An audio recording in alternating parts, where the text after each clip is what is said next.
Good day, campers. Today I want to talk about RV toilet ball valve gaskets. RV toilets are designed to hold water for two reasons. The first and most important is to keep sewer smells out of your camper. The second is the water helps keep the gasket soft so it doesn't leak. These gaskets do need to be replaced from time to time, but a lot of people replace them before they need to.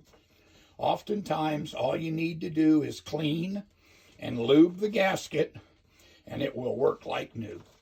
This is a very simple process, and I'm going to show you how it's done. First, turn off the water to the toilet. This is much simpler if you have a shut-off valve for your toilet. If you don't have a shut-off valve for your toilet, see my YouTube video installing shut-off valves in an RV bathroom. Next, take a folded paper towel, step on the pedal to open the ball valve, and clean the gasket all the way around.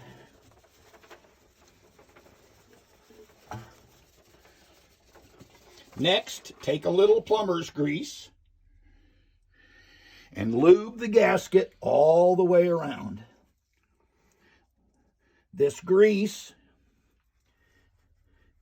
helps seal the ball valve and keeps your gasket soft.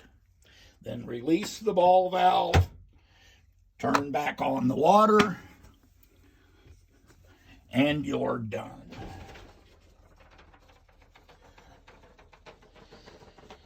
For you full-timers, do this about once a month, or if you're a weekender, after each trip.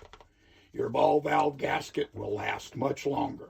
Also, it's a good idea to do this as part of winterizing, but add RV antifreeze to the toilet to protect the gasket over the winter.